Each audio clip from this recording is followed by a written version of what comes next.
अस्सलामुअलैकुम, आप देख रहे हैं हो क्या रहा है। मैं हूं Faisal Abbasi, group editor 92 news. Irshad Ahmad Arif सब साथ हैं। शुक्रिया इरशाद साहब आपका।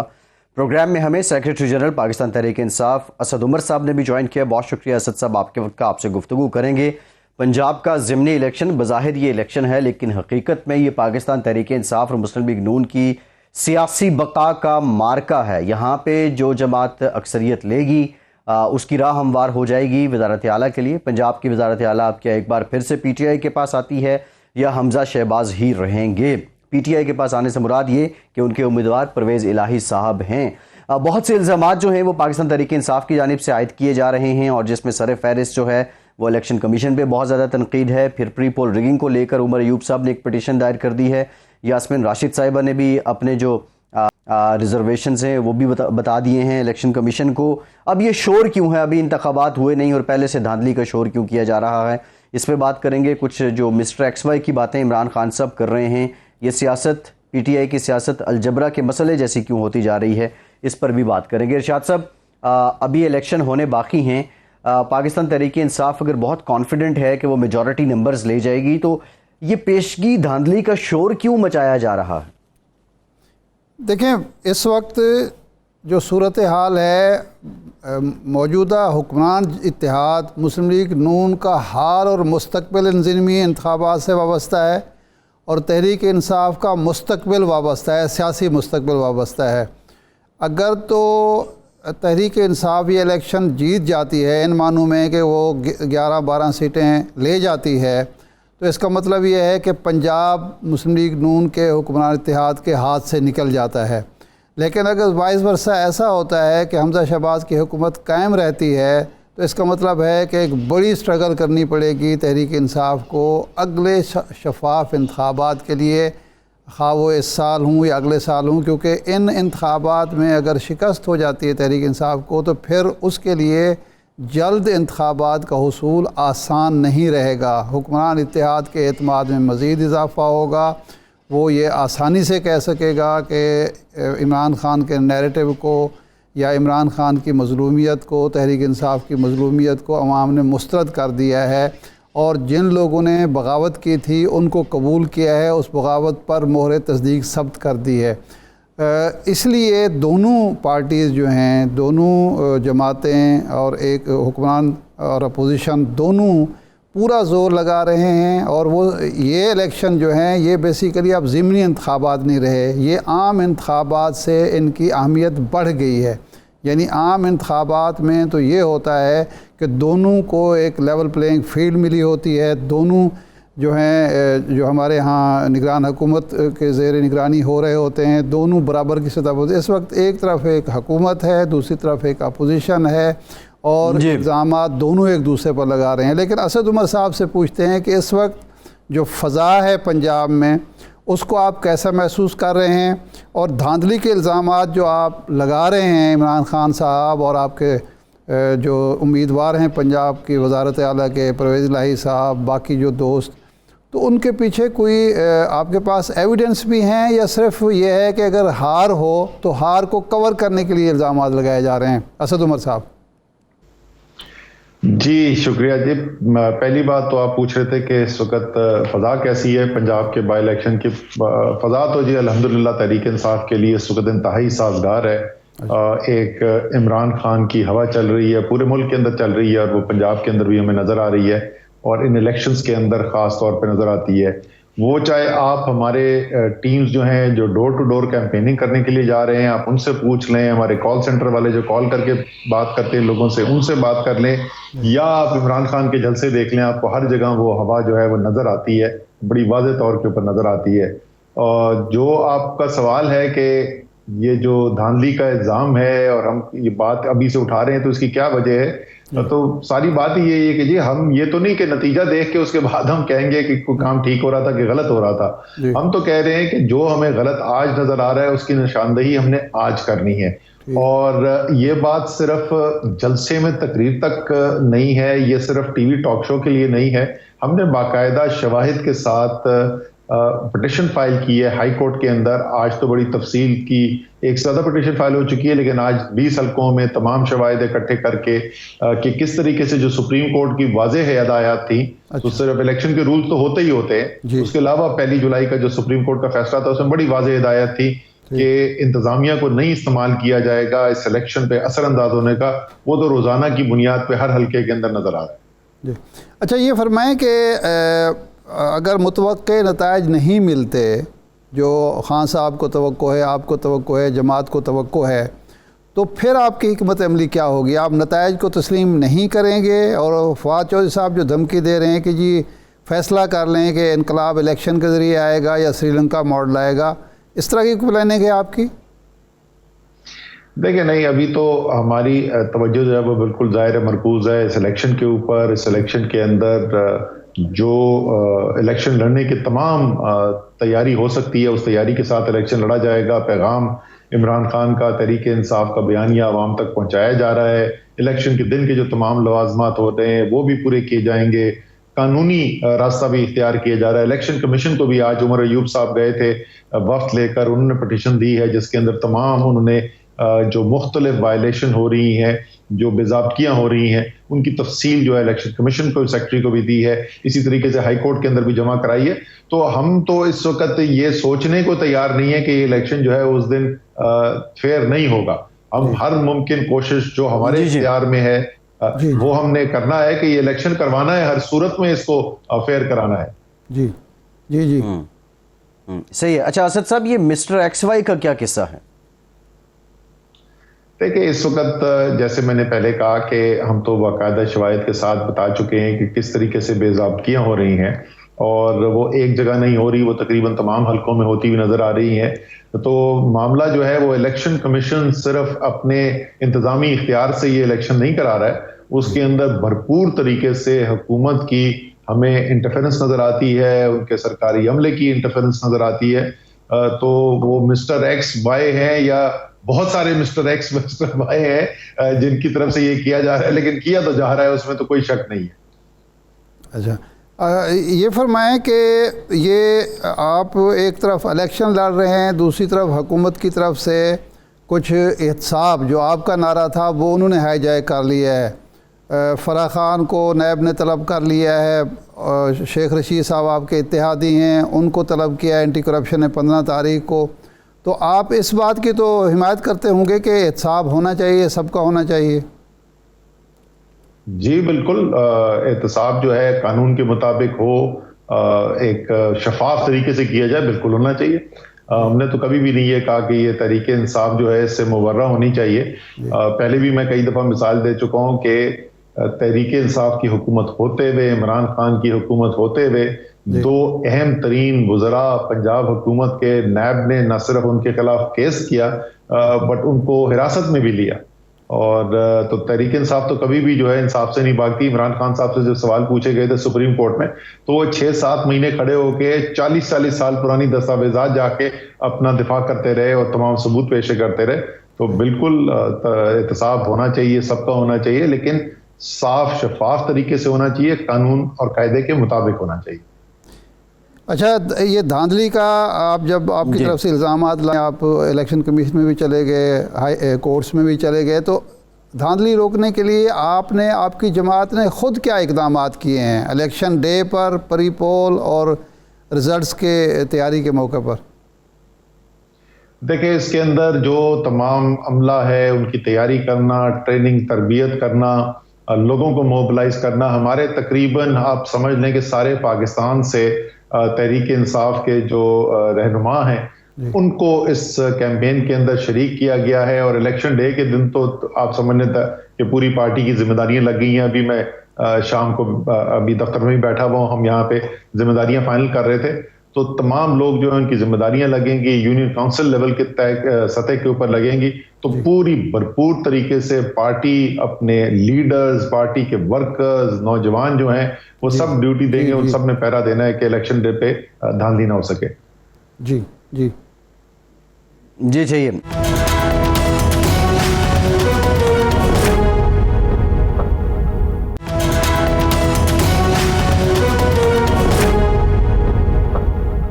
अच्छा असद साहब, अभी इरशाद साहब ने जिक्र किया इंक्वायरियों का, शेख रशीद साहब के, फिर जो फराह खान साहब हैं उनको भी तलब किया गया है।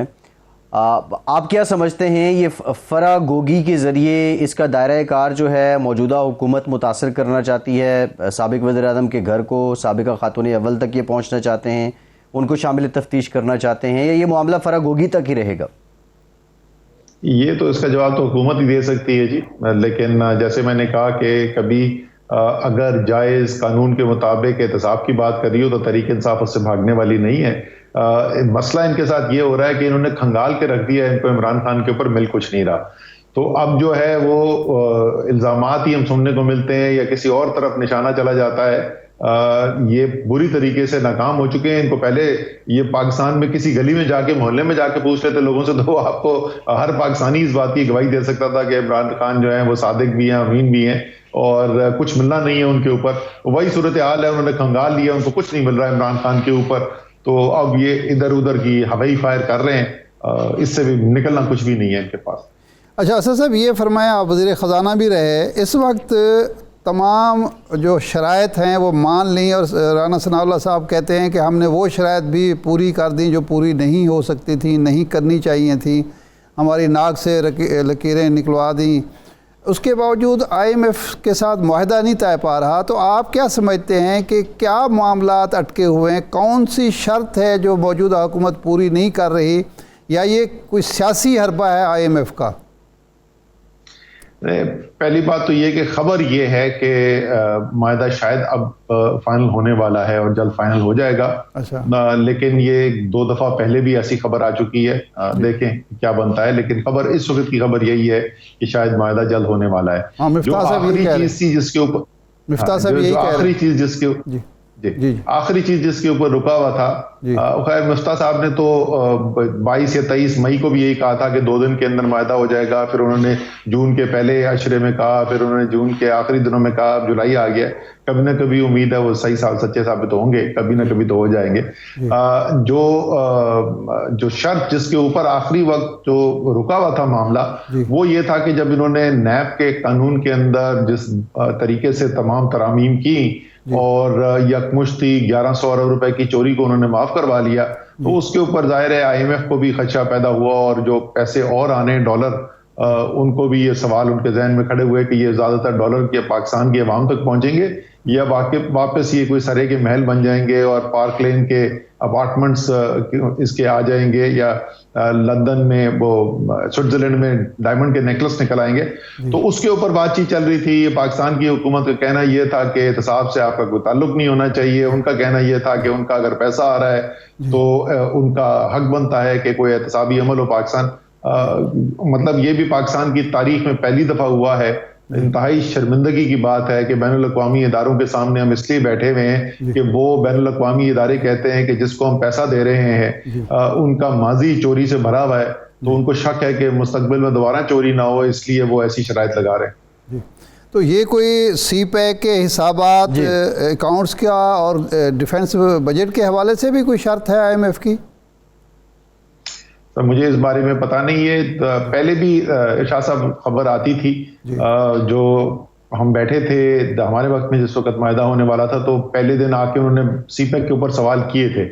CPEC में छुपाने वाली कोई बात है ही नहीं। पाकिस्तान ने जिस तरीके से किया हुआ है, कोई उसके अंदर चाइना ने पाकिस्तान के ऊपर कोई ऐसी शरायत नहीं रखी जिसकी वजह जिसको छुपाने की जरूरत हो। तो हमने उनके साथ शेयर कर दिया था और वो पहले दिन के बाद उन्होंने दोबारा कभी सवाल नहीं पूछे थे। अच्छा, ये फरमाएं, ये जो कहते हैं कि जी पब्लिक ऑफिस होल्डर जो हैं और जो पब्लिक सर्वेंट हैं, इनके गोशवारे हिसाबात ये वो सारा वो भी पब्लिक किए जाएं, इसका IMF से क्या ताल्लुक़ है? वो ये शर्त क्यों लगा रहे हैं? आज मुफ्ता साहब ने गालबन ये कहा है या खबर चली है? बुनियादी बात जो है वो शहबाज शरीफ साहब ने कहा था, अगर आपको याद हो, उन्होंने वो गिला कर रहे थे इमरान खान से कि ये दिन रात चोर डाकू करते रहते हैं, और उसकी वजह से दुनिया में सबको, जहां पे जिनको नहीं भी पता था उनको भी पता चल गया। तो ये तो शहबाज शरीफ खुद मान चुके हैं कि चोर डाकू की कहानी जो है वो दुरुस्त है। तो सारी दुनिया को जब पता है कि चोर डाकू जो है वो हुकूमत में आकर बैठ गए हैं, तो जाहिर है उनके दिमाग में भी शक आ रहा है, और वो भी कोशिश कर रहे हैं कि किसी तरीके का, क्योंकि याद रखें कि ये जो पैसा आ रहा है ये किसी मुल्क के टैक्स पेयर का पैसा है और वो उनको जवाबदेह हैं।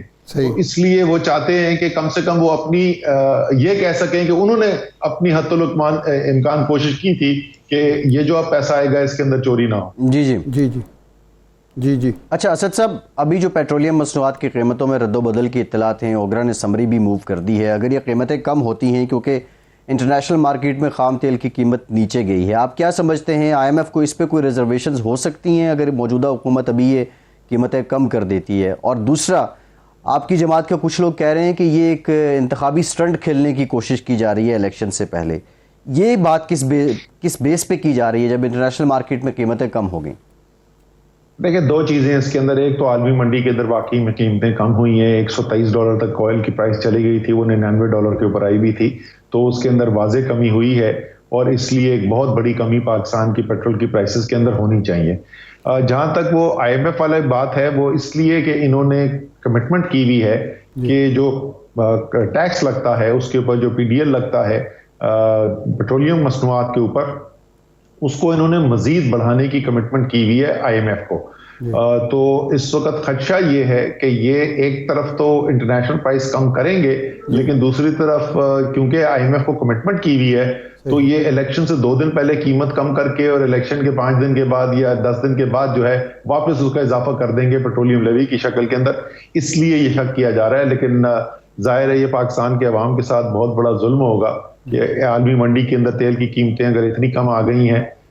इस वक्त आपको ये बता दूं कि इस वक्त तेल की कीमत जो है वो उससे कम है जो इमरान खान के वजीर आजम होते हुए आखिरी दिनों के अंदर थी। और इमरान खान के वजीर आजम होते हुए 150 रुपए लीटर का पेट्रोल था और 143 रुपए का डीजल मिला करता था, और आज उससे इंटरनेशनल प्राइसेस कम है और 250 और 263 रुपए पे ये पेट्रोलियम मसनूआत बेची जा रही है। असद उमर साहब, आपके दौर में पीका ऑर्डिनेंस जो था वो नवाज शरीफ साहब के दौर का, उसमें तरमीम लाई गई ऑर्डिनेंस के ज़रिए, उसको मज़ीद सख्त किया गया और उसका फ़ायदा उठाकर मौजूदा हुकूमत के दौर में सहाफ़ियों के ख़िलाफ़, एंकर्स के ख़िलाफ़, यूट्यूबर्स के ख़िलाफ़ कार्रवाइयाँ हो रही हैं, जिसकी आप जो है मज़म्मत भी कर रहे हैं। इमरान खान साहब हर जलसे में उसका ज़िक्र भी करते हैं। क्या तहरीक इंसाफ को आप इस पे कोई रिग्रेट है कि आपने वो जो कुछ किया था वो गलत किया था? उस वक्त जब हम ये कहते थे कि ये गलत हो रहा है तो आपके वज़रा बाकायदा उसकी वजाहतें और दिफा किया करते थे। अच्छा, पहली बात तो शाह साहब के वो पीका के ऊपर जब एतराज़ात आए तो आपको पता है कि उसके बाद कानून को उसको तरमीम कर दिया गया था और जो ओरिजिनल पीका ऑर्डिनेंस आया था उसके ऊपर फिर हुकूमत ने इसरार नहीं किया था, क्योंकि लोगों ने जब एतराज़ किया, हमारा तो कोई इमरान खान का तो कोई ये मकसद नहीं था कि लोगों के खिलाफ इस्तेमाल किया जाए। तो जब उसकी मुख्तलिफ चीज़ें बताई गई कि इससे किस तरीके से गलत इस्तेमाल किया जा सकता है, तो इमरान खान तो मान गए थे और वो उसमें तरमीम कर दी गई थी। अभी जो ये हो रहा है इसका तो कोई कानून से ताल्लुक नहीं है। मुझे ये बताएं कि कौन सा कानून ये कहता है कि आप इमरान रियाज खान को उठाएं और पहले आप इस्लामाबाद से उसको ले जाएं अटक, फिर अटक से ले जाएं पिंडी, फिर पिंडी से वापस ले जाएं अटक, फिर अटक से ले जाएं उसको चकवाल, में चकवाल से ले जाएं लाहौर। ये तो किसी कानून के तहत नहीं हो रहा है। इस वक्त ये पीका ऑर्डिनेंस तो नहीं है, इस वक्त तो ये मावराए कानून, मावराए आइन इकदाम किए जा रहे हैं और इसलिए उसके ऊपर इतना शदीद सिर्फ हमसे नहीं, पूरे पाकिस्तान से, पाकिस्तान के अवाम से जो इस वक्त रद्द अमल नजर आ रहा है उसके खिलाफ आवाज उठ रही है, वो इसलिए उठ रही है। जी जी जी जी। अच्छा सब पिछले दिनों इमरान खान साहब ने मुलाकात की एंकर्स के साथ, सहाफ़ियों के साथ, और उन्होंने कहा कि मैंने दरवाजे जो हैं वो अपने खोल दिए हैं। तो क्या उन दरवाज़ों से कोई एंटर भी हुआ है खान साहब से, किसी किस्म का कोई राब्ता या आपकी जमात से? नहीं जी, ऐसी कोई मुज़ाकरात वगैरह नहीं चल रहे हैं। हाँ, ये खान साहब ने ये कमेंट जरूर किया था, वो भी कुछ सहाफ़ियों के साथ किया था, लेकिन क्या कोई इस वक्त कोई मुज़ाकरात चल रहे हैं, ऐसा नहीं। अच्छा असद साहब, आखिरी सवाल ये है। नहीं, ये तो हम आपसे जानना चाह रहे हैं। मेरा ख्याल है मैं आपको कह रहा हूँ ना कि कोई ऐसे मुज़ाकरात नहीं चल रहे, मैं तो आपको वाज़ेह तौर पे कह रहा हूँ।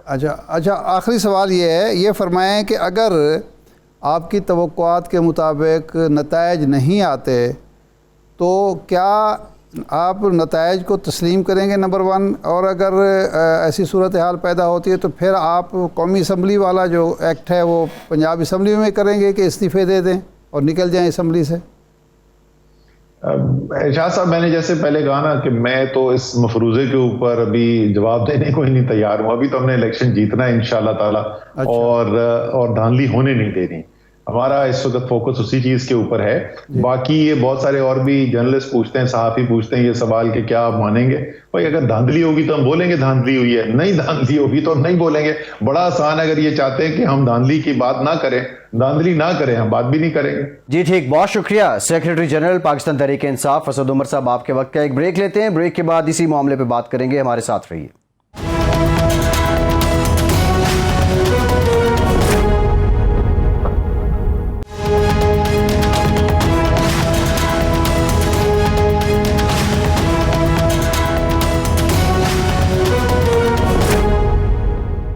ब्रेक के बाद एक बार फिर से आपको खुशामदीद कहेंगे। हमें ज्वाइन किया है मुस्लिम लीग नून के सीनियर रहनुमा हनीफ अब्बासी साहब ने। बहुत शुक्रिया अब्बासी साहब आपके वक्त का। अब्बासी साहब, ज़िमनी इंतखाबात का मार्का है और बड़ा जोर का जोड़ इस वक्त पड़ा हुआ है, लेकिन आपकी हुकूमत पे पाकिस्तान तहरीक इंसाफ ये इल्ज़ाम लगा रही है, इवन कि उन्होंने पटिशन दायर कर दी उमर अयूब साहब ने कि प्री पोल रिगिंग आप कर रहे हैं, हुकूमती मशीनरी आप इस्तेमाल कर रहे हैं। शहबाज शरीफ साहब अदालती पाबंदी के बावजूद वो इख्तियारात इस्तेमाल कर रहे हैं जिसकी उनको इजाज़त नहीं है। मुस्लिम लीग नून के लिए क्या वाकई पाकिस्तान तहरीक इंसाफ पंजाब में बहुत बड़ा चैलेंज बन चुकी है, इवन कि आपके वज़रा रिज़ाइन करके इलेक्शन कैंपेन चला रहे हैं? देखिए फैसल, सबसे पहली बात तो ये है कि मैं भी तकरीबन 35 साल हो गए इन्हीं इलेक्शन के चक्रों में और 20 साल हो गए पार्लिमानी सियासत में। और जब कोई बदशख्स हार रहा होता है, मैं तो खैर उस नौबत पे आज तक नहीं पहुंचा था, ना उस नौयत का इलेक्शन कभी लड़ा है, अल्लाह का फजल रहा है हमेशा से। लेकिन जब कोई हारने वाला होता है ना, वो पहले शोर शराबा करता है। वो पीटीआई की तरह मातम करता है और चीख और पुकार कर रहा होता है कि जनाब अली कि धांधली होगी जी, धांधली होगी जी, धांधली होगी। कभी आप कहते हैं धांधली हो छोड़ के धांधला भी हो जाए तो हम इलेक्शन जीतेंगे, तो फिर फिक्र किस बात की? पहली बात ये, आजकल धांधली करना, मुझे आप दोनों बताएं, मेरे बड़े भाई शाह साहब भी बैठे हैं, आप भी छोटे भाइयों की तरह, मुझे ये बताएं आजकल के दौर में धांधली कैसे होगी? बंदा आपका अंदर बैठा है, वोट जिसने डालना है उतने वोट निकलने हैं बाहर। एक बात तो ये हो गई। अब अगर आपको जो जमीनी हक़ाइक़, पीटीआई के साथ इशू क्या है, ये आपको मेरी बात याद आएगी। पीटीआई के साथ इशू ये है कि इनको जलसा जलसा खेलना, गालियां देना और सोशल मीडिया के ऊपर बैठ के जीतना और सोशल मीडिया के ऊपर बैठ के इनकलाब बर्पा करना, ये तो इनको आता है। लेकिन इलेक्शन वाले दिन वोटर को निकाल कर पोलिंग स्टेशन पे लाना इनको नहीं आता। इनके पास ऑर्गेनाइजेशन नहीं है। आज भी अगर ये अपनी पूरी ऑर्गेनाइजेशन का नाम बता दे इमरान खान पंजाब की, कि इसके पंजाब के अंदर ओहदेदारान कौन से हैं और कहां कहां पे हैं, यूनियन काउंसिल की सतह पे हैं, इसके बरक्स पाकिस्तान मुस्लिम लीग नवाज की बात करें तो हम इस वक्त यूनियन काउंसिल की सतह के ऊपर हमारी गली मोहल्ले की ऑर्गेनाइजेशन मौजूद है, जो पिछले महीनों में हमने पिछले 1 साल पहले हमने मुकम्मल कर ली थी। तो इसलिए ये अपनी हार को देखकर ये सूरत हाल पैदा कर रहे हैं कि जी हमने कोई अपना प्री पोल रिगिंग करें। कौन सी प्री पोल? देखें, हमने 100 यूनिट मुफ्त देने का ऐलान किया तो वो आड़े आ गया। वो कहता है नहीं जी नहीं, आप ये तो ना दें जी, आप इसलिए तो हमने रोक दिया। हमने कहा 17 जुलाई के बाद हम रिलीफ दे देंगे। और इससे तकरीबन 1 करोड़ लोग से मुराद 5-6 का एक घराना होता है, तो 6 करोड़ के करीब लोग मुस्तफीद होंगे। अगर आज पेट्रोल की कीमतें कम होती हैं तो इससे इलेक्शन का क्या ताल्लुक है, मुझे ये बताएं। कभी ये कहता है कि 150 रुपया कम कर दें, कभी ये क्या कहता है, कभी ये कहता है आज फलां कल फलां। ये तो श्रीलंका, मैं आज भी सुन रहा था, हंस रहा था, खुदा की कसम है। यानी जहां जाते थे जनाब जाके तो मुतासर हो जाते थे, इंप्रेस हो जाते थे। जिंदगी में कभी इन्होंने ये चीजें देखी नहीं थी। तो श्रीलंका में जाके कह रहे थे कि मैं श्रीलंका से सीखूंगा, इसीलिए तो हमारा श्रीलंका वाला हाल करने लगा था और कि इससे जान छुड़ाई है और इंशाल्लाह अल्लाह बेहतर करेगा। तो धांधली वाली, मैं सिर्फ धांधली पे वाइंड अप करके फिर सुनता हूं सर। धांधली में कोई धांधली का कोई शायबा नहीं है। शिकस्त देखकर इन्होंने रोना पीटना शुरू कर दिया है। ये इनका मुकद्दर है, इन्होंने रोते पीटते रहना इंशाल्लाह ताला। अब्बास साहब, अगर आप 100 यूनिट बिजली के जो रिलीफ है वो ज़मीनी इलेक्शन के दौरान देते हैं, अगर वो वापस भी हो जाए तो मैसेज तो आपने अवाम को दे दिया कि हम आपको रिलीफ दे रहे हैं। इस मौके पर आपको याद आता है नंबर 1, उन हलकों में जहाँ इलेक्शन हो रहे हैं वहाँ लोड शेडिंग नहीं होती, अगर होती है तो बहुत कम होती है, वहाँ तरक्याती काम होते हैं, अफसरों के तकर्रुर तबादले होते हैं जिनको मनसूख करना पड़ता है। तो ये फरीब और धांधली तो यही होती है, और क्या हो सकती है? अच्छा, नहीं, मैं 2-3 चीजें क्लियर कर दूं। एक तो ये लोड शेडिंग आपको पता है कि ईद से पहले तक सारी जगह के ऊपर ही खत्म हो गई हुई थी, हर जगह के ऊपर ये खत्म हो गई। एक तो ये कॉन्सेप्ट बिल्कुल क्लियर कर लें। दूसरा, तरक्याती काम किसी जगह नहीं हो रहे। तीसरा, किसी अफसर का कोई तबादला, मैं आपको यकीन माने, अगर मेरी बात पे इरशाद भाई अगर आप यकीन करें, मैं तो ब्लंट गुफ्तगू करने वाला हूं। मैंने वो शहर यार की तरह इरशाद भाई जान अल्लाह को नहीं देनी, मैंने हकीकी मानों में जान अल्लाह को देनी है। ठीक है जी। तो मैं ये कहता हूं कि मेरी माँ ने मुझे आज़ाद जना है। मैं सिर्फ आपको ये कहना चाहता हूं, इस पिंडी के अंदर किसी जगह अगर कोई ट्रांसफर पोस्टिंग हुई भी कभी शुरू में तो वो रिवर्स हो गई। अब इन 15-20 दिनों में, 25 दिनों में मैंने किसी जगह अगर कहा भी बड़ी मजबूरी में, हालांकि पिंडी का कौठा से क्या ताल्लुक है, पिंडी कौठा से बहुत दूर है, तहसील ही अलग है। पिंडी तहसील में कोई ट्रांसफर पोस्टिंग में बैन है, यानी पूरे डिस्ट्रिक्ट में बैन है। अगर कोई आपके पास है तो मुझे दिखा दें। तो इसलिए ये सारी चीजें किसी सूरत भी देखें, ये बहाने हैं। ये जब इलेक्शन हम जीत रहे होते हैं ना, मैं अपनी बात करूं तो मैं अपने कारकुन को कहता हूं भाई लड़ना नहीं है, अगर कोई लड़े भी ना तो उससे लड़ना नहीं है, पास से गुजर जाना है। हम इलेक्शन जीत रहे हैं तो इस वक्त हमने पीटीआई से लड़ना नहीं है, क्योंकि हम इलेक्शन जीत रहे हैं। तो हमारा दिमाग खराब है कि हम पीटीआई से लड़े। सही है। अच्छा, ये फरमाएं कि अब आईएमएफ की शराइत के तहत आपने पेट्रोल की कीमतें, हुकूमत ने 100 पेट्रोल की कीमत और 133 रुपए डीज़ल की कीमत बढ़ा दी। अब जब 25-26 डॉलर कीमत हुई है तो क्या आप लोगों ने सजेस्ट किया है वज़ीर आज़म को कि कम अज़ कम 60-70 रुपए कम होने चाहिए? ये एक हक बनता है अवाम का। अच्छा, आज बड़ा इरशाद साहब, मैं आपको ना एक छोटा सा, लोगों को, पढ़े लिखे लोग हैं, मैं छोटी सी गुजारिश करने लगा हूं। 12.6 अरब डॉलर की डील चल रही थी जब हमारी ये इसकी पीटीआई की हुकूमत आई, उसके आईएमएफ की और पीटीआई की। ये बड़ा इंपॉर्टेंट पॉइंट है, लोगों को पता चल जाएगा शिकंजा कहां पे आया। ये इन्होंने शोर मचाया, हमने नहीं जाना, हमने नहीं जाना, हमने नहीं जाना। वो कर करा के इन्होंने ये आपस में तय किया कि हम इससे लेते हैं 6 अरब डॉलर, तो हम बाकियों से लेंगे, अपने जो हमारे दोस्त ममालिक हैं उनसे हम पैसे पूरे कर लेंगे। वो तो ये कहते थे सारे पैसे ही पूरे कर लेंगे। अच्छा, वो लेट होता गया सिलसिला। तो 4.8 के ऊपर सूद के ऊपर इन्होंने अपने दोस्तों से लिए, अपना कर्ज लिया, और टोटल बना 6-7 अरब। इनको 12 चाहिए था, 7 अरब डॉलर। इन्होंने फिर आईएमएफ का 3.2 पे लिया। अब ये जो डिफरेंस है, ये इतना बड़ा रेफरेंस बनता है। मैं वही अपनी हुकूमत को कहता हूं, ये छोटे छोटे गोगी वगैरह को भी पकड़े, जरूरी है फ्रंट मैन को पकड़ना ताकि खुरा उसके घर तक जाए। लेकिन इतने इतने बड़े ब्लंडर जो है, ये फैसले जो है, किसने किए हैं? अब जो आपने बात की, ये सारा कुछ लेजिस्लेशन हुई नेशनल असेंबली के अंदर, इमरान खान ने की। ये तमाम सब्सिडीज खत्म करने का तमाम तर प्लान जो था वो ये तय करके गया था, और ये एग्रीमेंट टोटल इमरान खान का था। अच्छा, अब कीमतें हो गई कम, आपकी बड़ी जबरदस्त बात है। हमने इंशाल्लाह ताला रिलीफ इलेक्ट्रिसिटी में दिया, डंके की चोट पे इंशाल्लाह 17 जुलाई के बाद देंगे। बार बार ऐलान करते हैं कि हम अपने गरीब लोगों को देंगे सब्सिडी। सॉरी, बिल्कुल वेव ऑफ करेंगे। अब जो मैंने आपकी बात की, मैंने अच्छा अब्बासी साहब, आपस की बात है, और मैं ब्लंट के जी मैंने 50 रुपए उनको, कम से कम 50 रुपए कम होने चाहिए।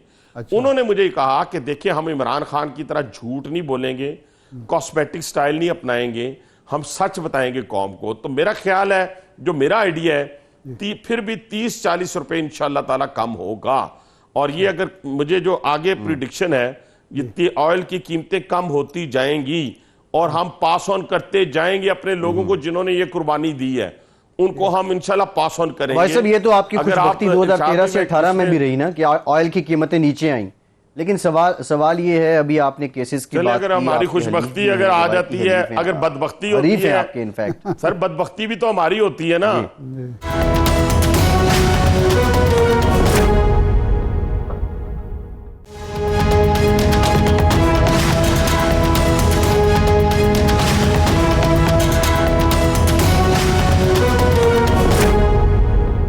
ब्रेक के बाद एक बार फिर से आपको खुशामदीद कहेंगे। अब्बासी साहब, इरशाद साहब ने कहा था कि शेख साहब ये मौक़िफ़ अपनाते हैं कि उनका ख़ानदान कारोबार करता है और रेशम के कीड़े भी जो हैं वो पालते रहे, फिर कपड़े का भी सिलसिला रहा। लेकिन आप कहानी का दूसरा रुख बता रहे हैं, लेकिन जो बात आप कर रहे हैं उसके सबूत क्या हैं कि शेख साहब गलत कह रहे हैं? देखिए, उसके सबूत अब जाना ना, इन्होंने साबित करना है। अभी तो सिर्फ एंटी करप्शन ने बुलाया है, अभी इनको नैब ने बुलाना है, अभी किसी और डिपार्टमेंट ने FIA बुलाएगी, किसी और जगह पे जाएंगे। ये मैं पहले इसलिए बता रहा हूं कि भाईजान इन्होंने जो गजब किया है, जो गबन किए हैं, जो सूरत, मेरी तो लीडरशिप पिछले 10 साल भी खामोश रही सर, जब हुकूमत में थी।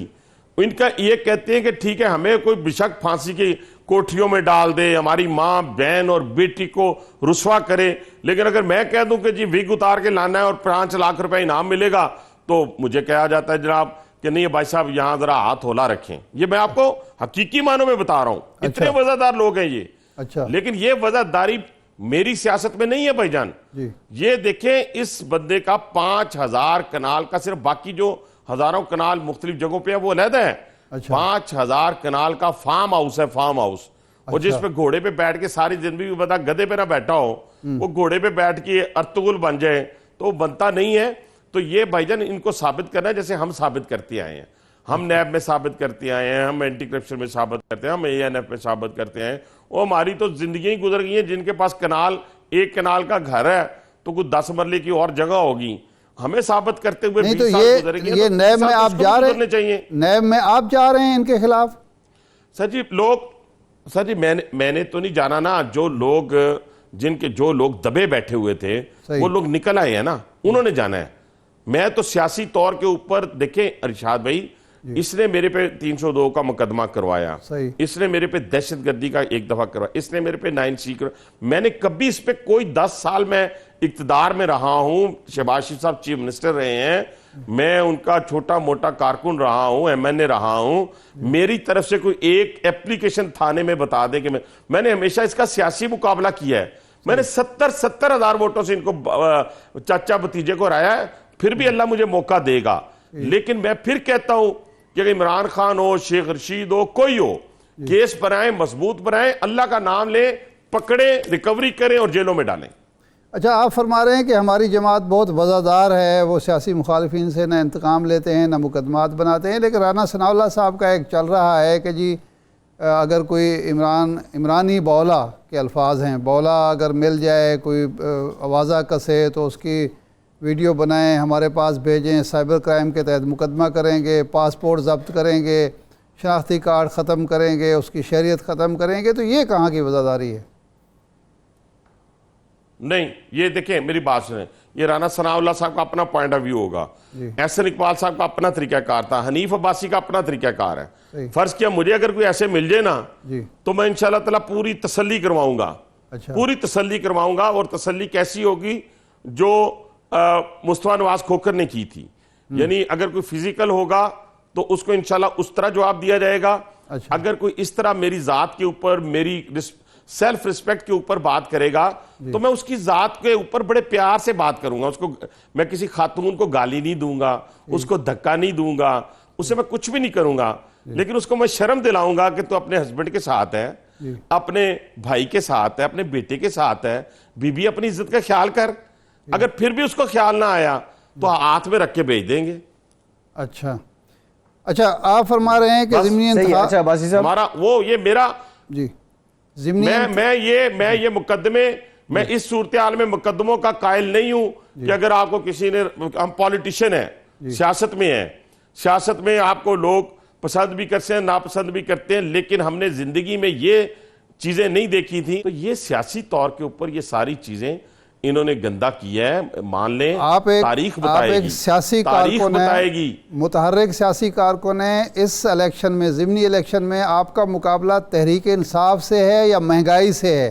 और ताकतवर कौन है, महंगाई है या तहरीक इंसाफ?